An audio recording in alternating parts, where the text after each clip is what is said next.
বড় বড় সকল কোম্পানি এখন এআই এর দিকে ঝুঁকছে। মেটা অলরেডি তাদের মেটা এআই লঞ্চ করেছে, যেটাকে আপনি চ্যাটজিপিটির মতো ইউজ করতে পারবেন, অথবা আপনি এতে মিডজার্নির মতো ইমেজ ক্রিয়েট করতে পারবেন। আর সবচেয়ে মজার বিষয় হলো এটা সম্পূর্ণ ফ্রি। তো আজকে আমরা মেটা এআই এর টিউটোরিয়াল দেখব। তো চলুন শুরু করি।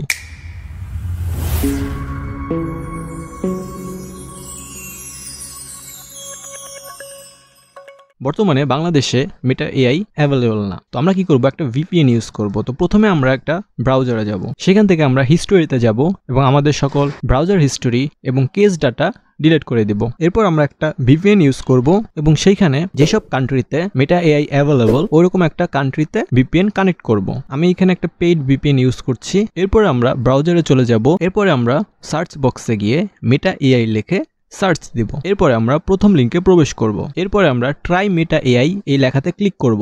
এটা হলো মেটা এআই এর ওয়েবসাইট, অনেকটা চ্যাটজিপিটির মতোই। আপনি নিচে একটা সার্চ বক্স পাবেন, এখানে আপনি যা চান ওইটা লিখতে পারেন এবং উপরে কিছু এক্সাম্পল দেওয়া হয়েছে যে মেটা এআই দিয়ে আপনি কি করতে পারেন। ফর এক্সাম্পল, আপনি আপনার ট্রিপের জন্য একটা প্যাকিং লিস্ট তৈরি করতে পারেন। আপনি এটাকে দিয়ে প্রফেশনাল ইমেল লেখাতে পারেন বা একটা ছবি ক্রিয়েট করতে পারেন। তো প্রথমে আমি এটাকে একটা ছবি ক্রিয়েট করতে বলি। আমি এখানে লিখবো a red car beside a road of a village of Bangladesh, যে বাংলাদেশের একটা গ্রামের রাস্তার পাশে একটা লাল রঙের গাড়ি, এবং দেখি এটা কি বানায়। এরপরে আমরা অ্যারো চিহ্নতে ক্লিক করব। আপনি যদি ছবি ক্রিয়েট করতে চান তাহলে অবশ্যই আপনাকে লগ ইন করে নিতে হবে আপনার ফেসবুক আইডি দিয়ে। তো এখানে আমি আমার ফেসবুক আইডি দিয়ে লগ ইন করে নিব। আপনার যদি লগ ইন করতে সমস্যা হয় তাহলে লগ ইন করার সময় আপনি আপনার ভিপিএনটা অফ রাখবেন এবং লগ ইন করা হয়ে গেলে আবার ভিপিএনটা অন করে দিবেন। তো লগ ইন করার পরে এটা আমাদের জন্য 4টা ইমেজ ক্রিয়েট করেছে।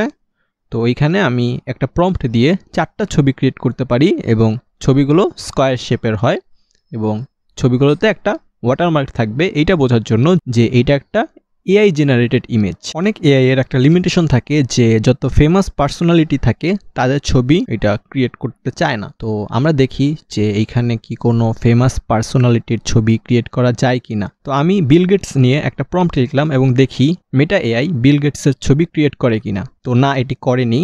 তো এইখান থেকে আপনি যত ফেমাস পার্সোনালিটি আছে তাদের ছবি ক্রিয়েট করতে পারবেন না আপাতত। এটা এজন্য করা হয়েছে যাতে কেউ এটার অপব্যবহার করতে না পারে। আমার প্রম্পটে যদি আমি একটু চেঞ্জ করি এবং বিল গেটসের নামটা কেটে দেই তাহলে দেখুন ঠিকই কিন্তু এটা একটা ইমেজ ক্রিয়েট করে দিয়েছে। এখন আপনাদেরকে একটা মজার জিনিস দেখাই। আমি আমার জেনারেট করা যে কোনো একটা ছবির উপরে ক্লিক করব এবং মনে করুন আমার এই ছবিটার মধ্যে আমি কিছু চেঞ্জ করতে চাই। তো আমি লিখবো put a mango tree beside this road এবং দেখি এআই কি এই ছবিটার মধ্যে একটা আম গাছ আনতে পারে কিনা। এখানে গাড়িটা চেঞ্জ করে ফেলা হয়েছে কিন্তু গাড়ির রং ঠিক আছে এবং ছবির মধ্যে একটা আম গাছ আনা হয়েছে। তো এইখান থেকে আপনি একটা আইডিয়া পাবেন যে এটি দিয়ে আপনি কি করতে পারেন। আর একটা মজার জিনিস দেখুন, আমি যদি এখন অ্যানিমেট লেখার উপরে ক্লিক করি তাহলে মেটা এআই এই ছবিটার সুন্দর একটা অ্যানিমেশন তৈরি করে দিবে এবং আপনি চাইলে জেনারেট করা ছবি অথবা ভিডিওগুলো উপরে থাকা ডাউনলোড আইকন থেকে ডাউনলোড করতে পারেন।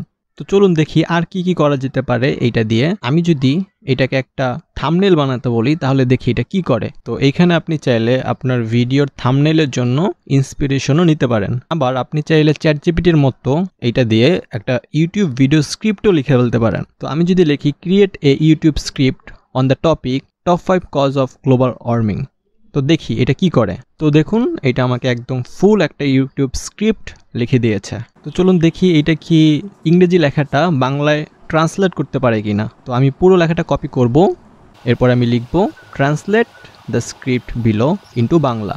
এরপরে আমি আমার লেখাটা পেস্ট করব এবং দেখি এটা কি ট্রান্সলেট করতে পারে কিনা। তো হ্যাঁ, এটা দিয়ে চাইলে আপনি একটা লেখা ট্রান্সলেটও করতে পারেন অন্য একটা ল্যাঙ্গুয়েজে। এটা দিয়ে আপনি চাইলে ইমেইলও লিখতে পারেন। ফর এক্সাম্পল, মনে করুন আমার বসের আজকে জন্মদিন, তো তার জন্য আমি একটা ইমেল পাঠাবো।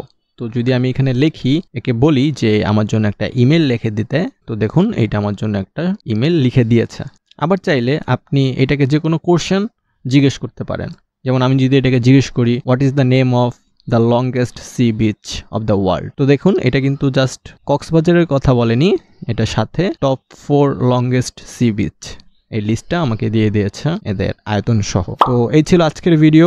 আশা করি ভিডিওটা আপনাদের ভালো লেগেছে। Thanks for watching this video.